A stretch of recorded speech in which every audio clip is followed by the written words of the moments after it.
Hey guys, welcome back to the Vone vlog. This week we're going to talk about the garage band days and the bands that inspired us, the importance of having a great mentor, and words of advice for aspiring young musicians and sound engineers out there. Let's do this.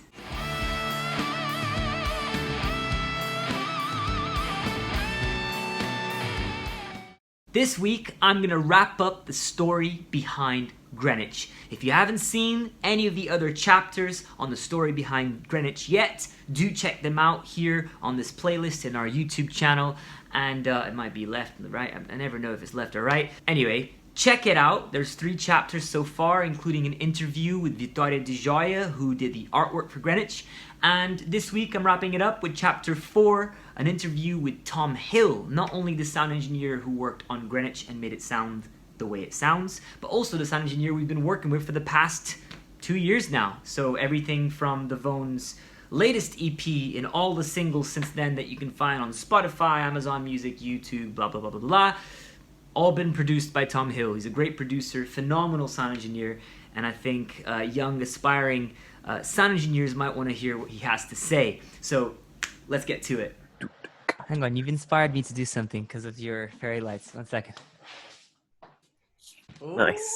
All right, I can only hear you when I got my headphones on. So No there you go. worries. Just a little bit of fairy light just to get Your the one action. is all like space age, and Yeah, mine space- is just like, I don't know. Cozy book house. Yeah. I really appreciate you meeting up for a quick chat. Yeah, we had a chat with Vitória de Joia, who did the artwork for Greenwich, and it was really lovely hearing her. Actually, there was so much I didn't know about the process, so I sort of almost want to think of this as like me just nerding out and learning a little bit from you, but I'm also taking this new take where, like, you know, I've been learning so much by watching other musicians talk about their stuff, so I hope that I can do that on my channel and maybe inspire other people.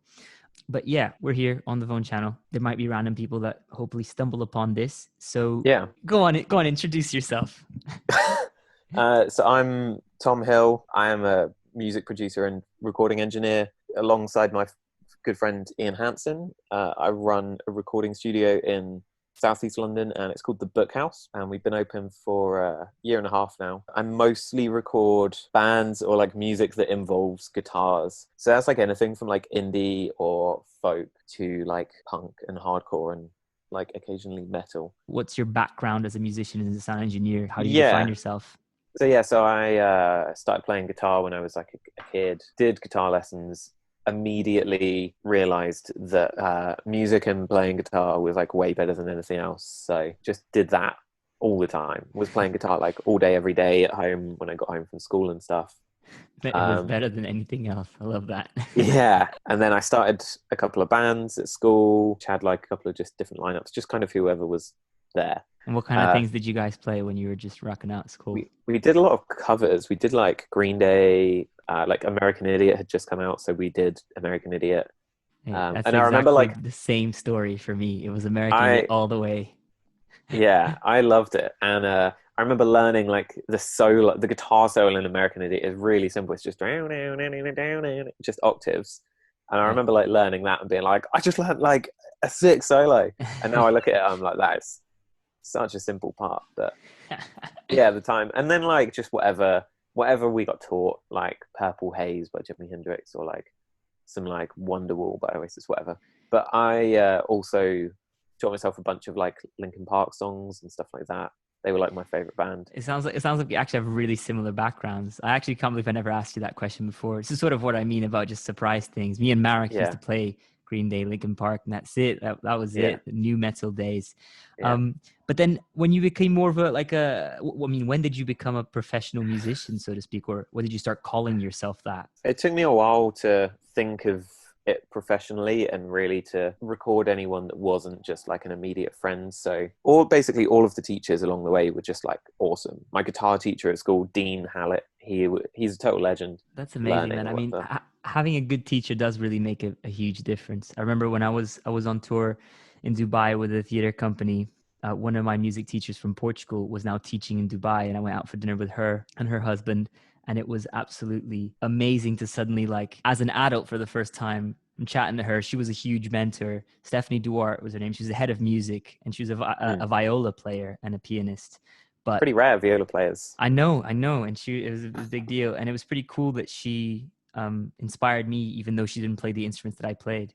And she always talked about how she wished she'd played an instrument that you could hug, so you could feel that, because that's the one thing Yeah. she missed as a pianist, as a viola player. So I really can relate to your upbringing musically. Definitely a very much a school thing, and my parents were just like, play, go on, it's going to be good for you. I almost felt forced to study music when I was like at the age of 5. I didn't really enjoy it, and then I think suddenly I started enjoying it. Suddenly it went from a chore to the only thing that mattered. Was there anything in particular that you did, like an unusual or any particular recording technique that you used for Greenwich? You know, because after all, it was just really simple. It was just 2 vocals, 2 guitars, but we didn't do anything separate in the end. We ended up singing together.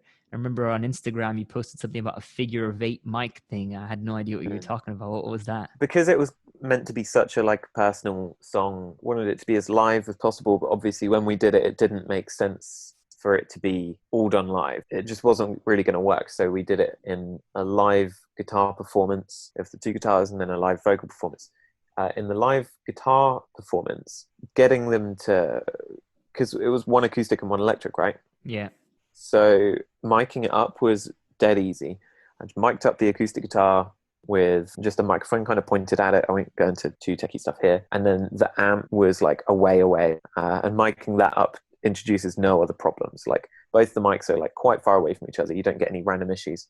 When we did the vocals, because you guys had to be sat so near each other to maintain eye contact and timing right and really just like watch each other, there's kind of 2 ways to do that.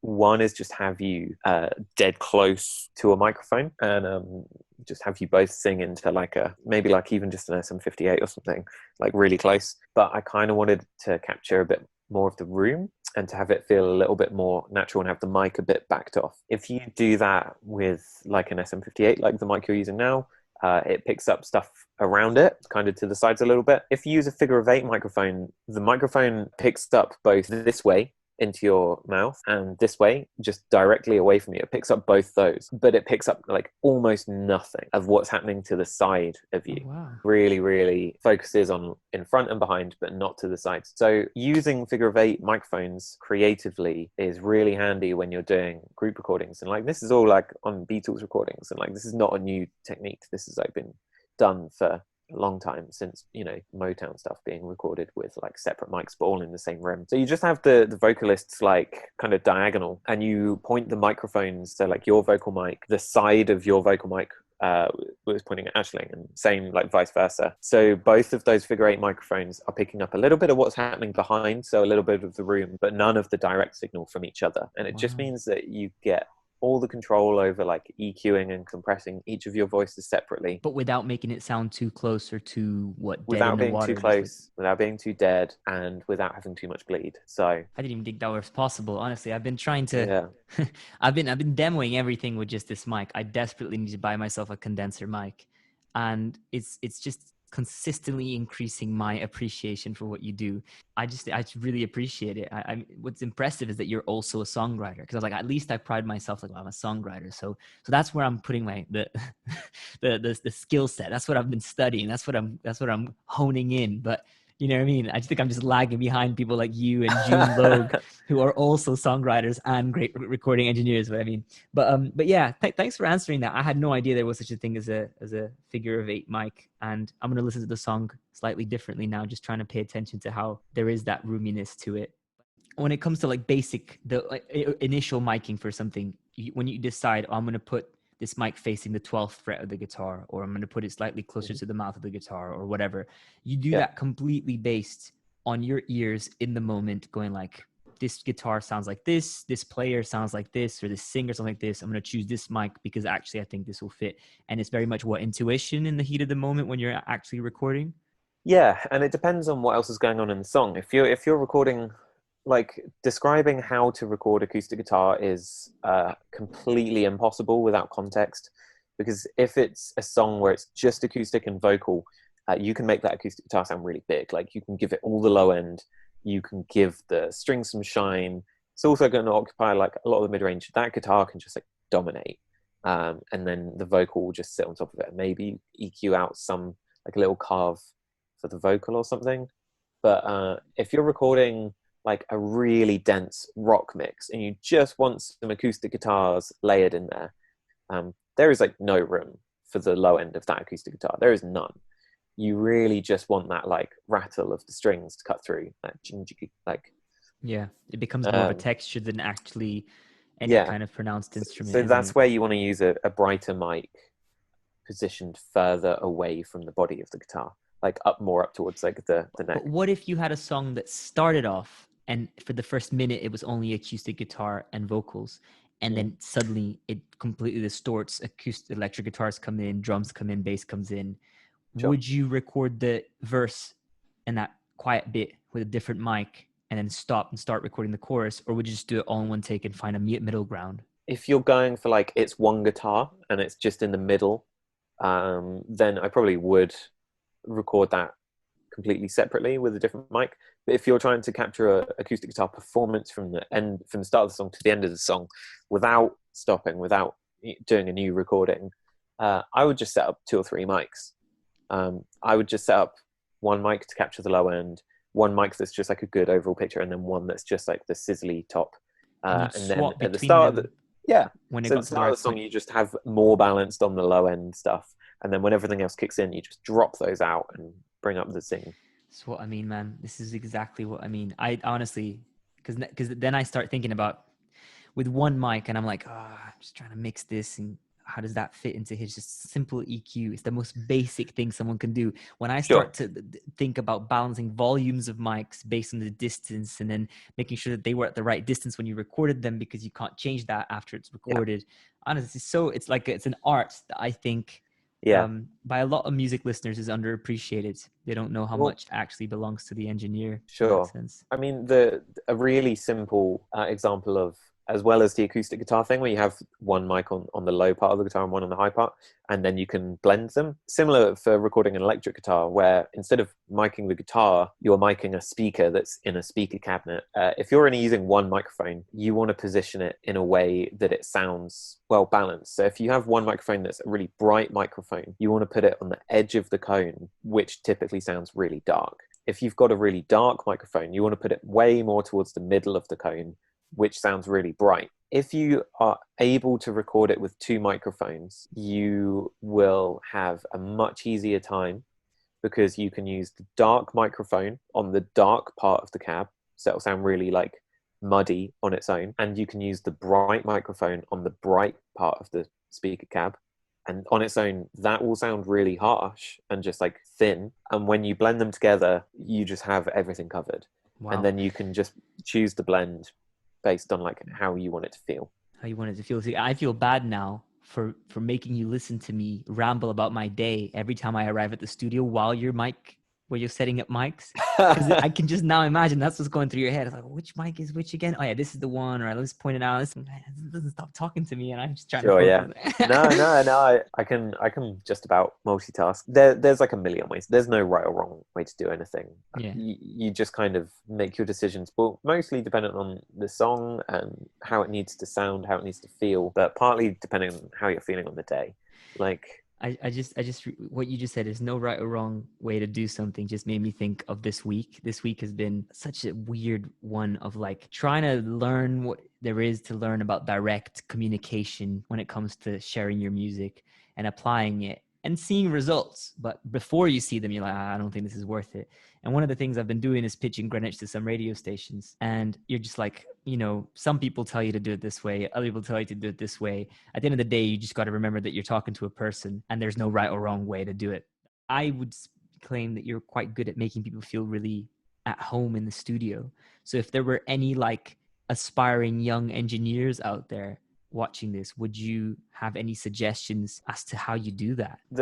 On a technical level, to make someone feel comfortable in the studio, you need to know your setup, and you need to know how people want to hear themselves in the headphones. You want to know the worst possible thing is if someone steps up to the vocal mic, puts on the headphones, and they can't hear themselves, and they're like, hey, I can't really hear myself. And then you're like, okay, try it with the track, and you hit play, and the track is so loud that they're like, you just need to like make people comfortable by just having everything as much technically right as possible as quickly as possible so that people aren't sitting around, waiting around, kept in the dark as to like what's going on. And in terms of making people comfortable on like a personal level, just being friendly and being open about what you're doing and just being relaxed. I think when I started recording, I wasn't great at making everyone feel comfortable because I wasn't comfortable. Like I was still figuring it out, and I was just like, you know, if anything went wrong, I'd be like, oh no, everything's ruined. Like I would like stress out. And now you just get to the point where you're like, something is gonna go wrong in every session, and you just have to be like, cool, I'll just figure that out. And when you've figured this stuff out a million times, when you hear a specific problem noise, you're like, oh, that's the patch cable, or like, oh, that's like that I just need to flick the ground lift on the DI box. Like there's all these like random things that you just start to know. So I think to anyone starting out, my advice would be just practice, and put yourself in the shoes of the artist. Because you're an artist as well, you know, you've got your own band, Modern Rituals, and also Absentees is a different band you play in. But now you've got your own project. I'm really excited about Teething Powder, right? You're also on the artist side of things. So I think that makes you capable of understanding when you're relating to an artist. Maybe that's the best thing for an engineer, learn what it feels like to actually be recorded. Because like you said, your first ever experience as an engineer or experience of recording was of being recorded at an exam. So, you know, I guess that's always the place to start, because then you'll know what it feels like when you do it to someone else. You're quite good at suggesting an opinion when you feel it. So maybe it's a bit of like just being attuned to people in the room as well, because some people might not really want to get feedback and other people thrive on that. Other people do well with like, that's wrong, do it better. And other people do well with like, that's good, but you can also do it this way, you know, the way you phrase a sentence. And so that's interesting. There are definitely people where if they are struggling and you're like, look, I know you're struggling, they'll be like, you know I'm struggling, and they'll like fall to pieces. And there are other people where you're like, look, I know you're struggling, but we can do this easy, and they'll be like, great, that's awesome. And there'll be other people where you're like, look, I know you're struggling, and they're like, oh, I'm not struggling, let's do it again. And you'll be like, yeah, let's do it again. And there's like a million, you know, attitudes, but trying to figure out how people want to be spoken to is super helpful. Because like I feel like when you do vocals, you know you can do it. Like there's no, maybe I'm not good enough to hit that really high note. Like maybe I can't. Oh wait, were you talking about me then? You weren't saying like, you universal you. Oh, you're talking about you. Like when you, Marcelo, do vocals, like you are like, you've written stuff that you know you can do. You know your voice really well, and you write stuff that you can do, and that's great. Whereas like more inexperienced people might write a song in a key that is just too high for them, or they're just overstretching, or even just going too low. Like I've been playing music for quite a few years now, and that's still something that hits home. It makes me go, I should really reflect on what you just said. I should really be like, yeah, just play. When it comes to performance, play within the realm of your comfort. You can push beyond it when you're rehearsing and stuff, you know. But I think that's not what I'm saying. Is not play simple stuff, but just say you're a 4 out of 10 drummer, play something that's like 2 out of 10 difficulty, and like everyone's going to be like, yeah, you did great. If you're like an 8 out of 10 drummer, play stuff that's like 6 out of 10 and do it great. And just be aware that if you want to get those like perfect performances, it is going to take more time. Just play stuff that's like within your ability, because no one wants to hear something done badly. Thanks for watching, guys. If you enjoyed that, please hit subscribe and consider becoming a patron at patreon.com/Marcelo Cervoni, where you can get lots of cool rewards and help us spend more time making more music and sharing awesome content with you. Thank you very much to all our Patreons out there. Muito obrigado a todos os nossos patrocinadores. Here's a list of all the legends that have made it possible for us to spend more time rocking out. Lots of love until next week.